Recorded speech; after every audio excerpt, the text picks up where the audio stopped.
Trust Once Lost. Chapter 28. What a strange little filly. Applejack was not a pony to drink tea recreationally. Tea parties weren't really her scene. But she nonetheless took Fluttershy up on her invitation for tea at her cottage today. It would take some time out of her workday, but it wasn't a harvest season yet, so she could make up for it later. All the advice ponies seem to have is about how to get foals to be obedient and polite, Applejack said. But with Green, it seems to be the opposite problem. So she's too obedient, asked Fluttershy. That's not a bad problem to have, if you ask me. Applejack sighed. Trying to get her to admit when something bothers her is like pulling teeth, said Applejack. If I ask her to do something, she'll just do it, even if it hurts her. Oh my, said Fluttershy. You wouldn't ask her to do anything dangerous, though. Remember last night when I forgot to give her dinner? Applejack said. Fluttershy nodded. Well, when I got her some food, she ate so fast I was worried she would choke. Applejack explained. She was too scared to tell me she was hungry after I told her to go to bed. Oh, the poor little thing, exclaimed Fluttershy. When I got up in the morning, Green was already awake, standing to attention in the kitchen. And then I found out Granny had put soap in her mouth. Applejack vented. She didn't even complain. She just stood there until I gave her permission to be excused. Why would Granny put soap in her mouth? Asked Fluttershy. Apparently, Green used a bad word, Applejack said. I just don't know how to convince her that it's okay to say no to me. It sounds like she's afraid of your disapproval, said Fluttershy. Have you tried explaining why you want her to do things?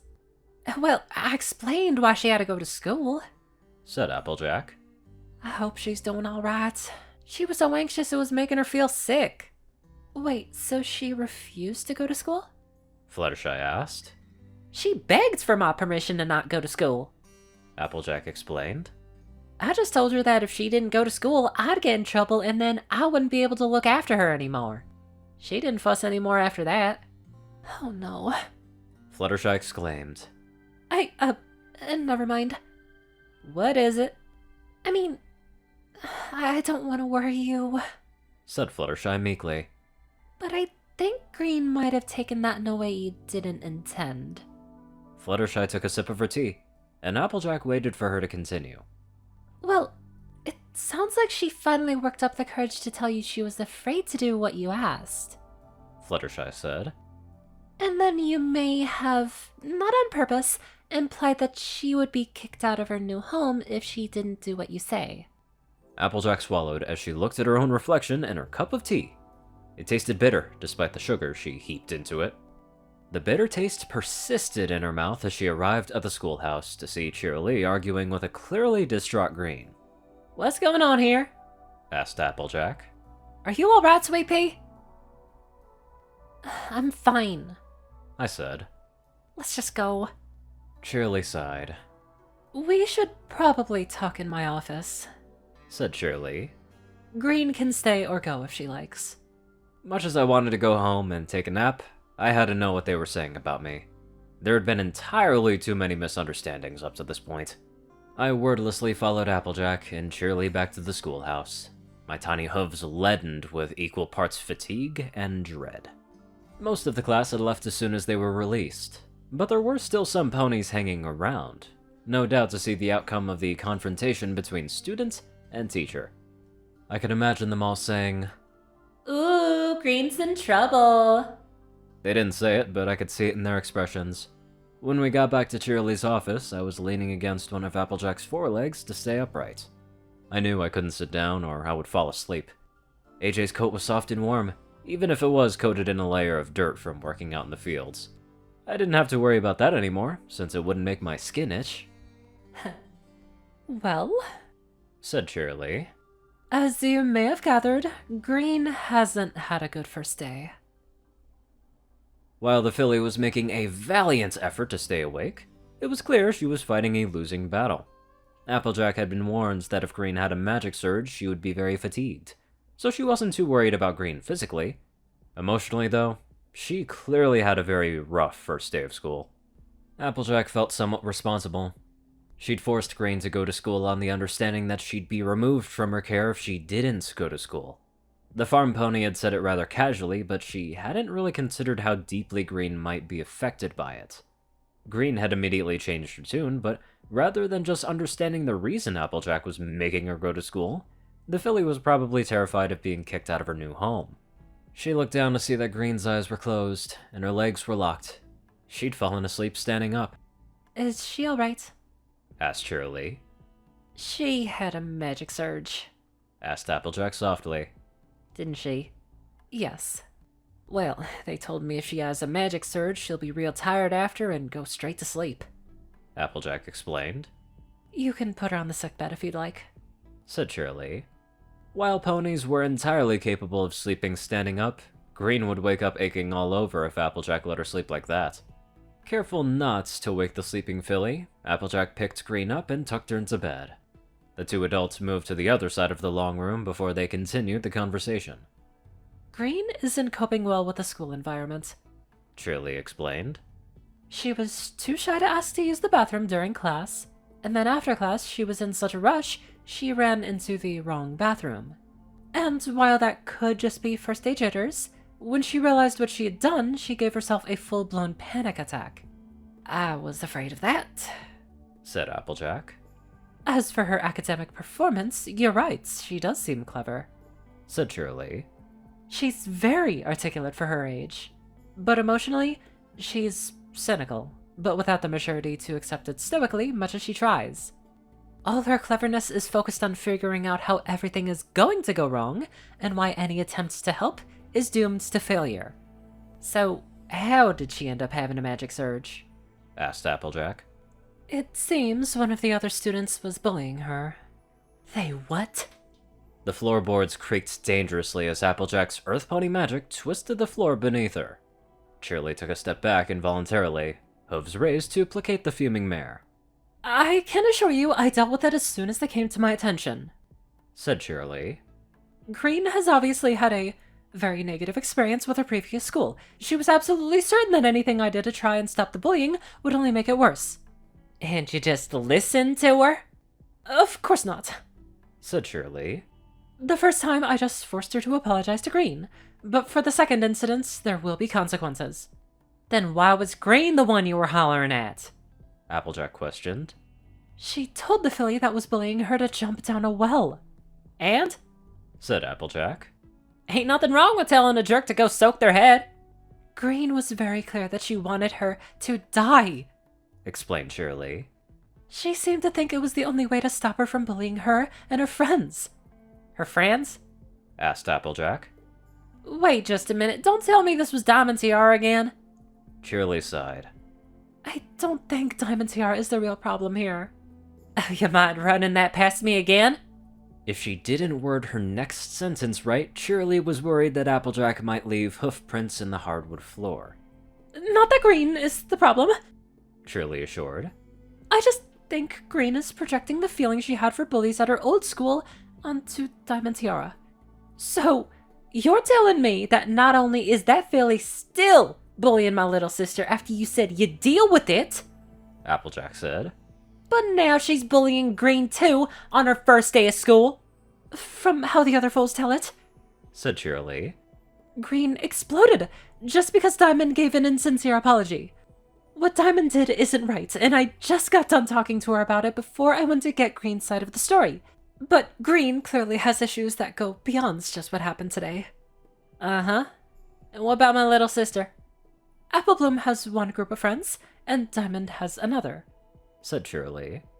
They don't interact much anymore. If they start antagonizing each other, I can step in, but I can't force them to be friends. I guess that makes sense, said Applejack. So what was Diamond apologizing for? Diamond was making fun of Green for not knowing how many days there were in a year, said Shirley. I think Green was feeling insecure, and she just said a random number as a joke. But it didn't land. She can be very sarcastic. Applejack looked over at the sleeping filly's fragile form. She was fidgeting a lot during class and not paying attention, said Shirley. At first I thought she might be a bit hyperactive, but as it turns out she was just trying not to let any pony know she needed to use the restroom. She's not the first student I've had with anxiety issues, though she is on the more extreme end. Well, I did warn you, And Applebloom too, I gather, said Shirley. She spotted that Green was having a panic attack immediately and tried to comfort her. Green kept saying she was fine until I took her back to my office to calm down. Applejack felt a swell of pride at her sister's thoughtfulness, but it was tempered with concern. After I spoke with her, she was much calmer in the second class, said Shirley. though she still wasn't paying much attention. She had her eyes closed. I think she was testing to see if I'd react. She seems determined to prove other ponies are out to get her. I'm thinking she might not be ready to go to school, said Applejack. I'll discuss it with her social worker. She was gonna schedule some therapy lessons for Green, but I haven't heard back about that yet. I don't entirely disagree, said Shirley. She definitely needs therapy and maybe a couple days off, but given time, I think she could settle into the class all right. Applebloom and her friends seem to have already taken her in as one of their own. Shirley breathed a sigh of relief as the farmer finally stepped away from her. She couldn't shake the feeling that she just survived an interrogation. As Applejack approached the cot, she noticed, despite the filly's best efforts to hide it, that Green was awake. Do you really think Green meant what she said about Diamond Tiara? Asked Applebloom. The Crusaders were standing guard outside the schoolhouse, waiting for Green to return. I mean, she did sound a bit psycho. Scootaloo winced at Applebloom's glare. What? She did! She was just scared. Applebloom insisted. She didn't sound scared. Said Sweetie Belle. Just really, really angry. You don't think she would actually hurt Diamond Tiara, do you? Well, it's not like she wouldn't deserve it. Said Scootaloo. We're not throwing Diamond Tiara in a whale. Applebloom stated in a flat tone. I don't want her to die. Scootaloo waved her hooves placatingly. You can't tell me you've never wanted to buck her in the face. I guess. Applebloom admitted. But Green's barely met her, and you know Tiara isn't gonna leave her alone now. What's gonna happen next time? Speaking of next time... Scootaloo mumbled under her breath. Applebloom turned to see that the pink filly in question was approaching them with her friend Silverspoon. Haven't you done enough? Asked Applebloom. The pink filly grinned. Once my daddy hears about how that new filly tried to kill me, she won't be allowed at the school anymore. No pony try to kill you, Diamond, said Scootaloo. Just leave us alone. It was very traumatic, said Diamond Tiara.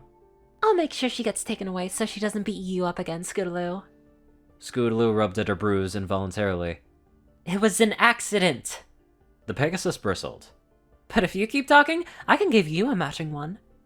Oh, looks like Green isn't the only one I have to tell Daddy about. Tiara flicked her hair as she walked away. Blank flanks. You awake, Sweet Pea? She asked softly. The filly stretched and yawned. Unfortunately, it's time to go, said Applejack. Are you up for walking? Or would you like me to carry you? The filly looked embarrassed. I'll walk.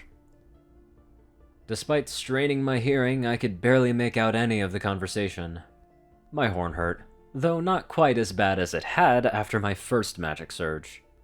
The Crusaders had been waiting for us outside the schoolhouse, which I guess meant that they really considered me as one of them. Which also sucked, because that meant they would want me to include them in all their activities. And I couldn't turn them down all the time because then they'd think I was rejecting them. You alright, Sweet Pea? I'm fine, I answered automatically. That was a rough first day. Understatements of the century. I grumbled. How about I take y'all for some ice cream? Said Applejack. My treat. I wanted to say no. All I wanted was to get back home and crash on my bed. But seeing the excited faces of the other Crusaders, I just couldn't ruin that for them. That sounds nice, I replied. The closer we got to Sugar Cube Corner, the more I felt like something was going to go wrong.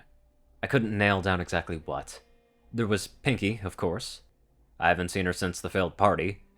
The words failed party and Pinky being in such close proximity raised the hair on the back of my neck. I wasn't looking forward to seeing her, and what's worse, if she found out I was avoiding her, she'd be hurt even more.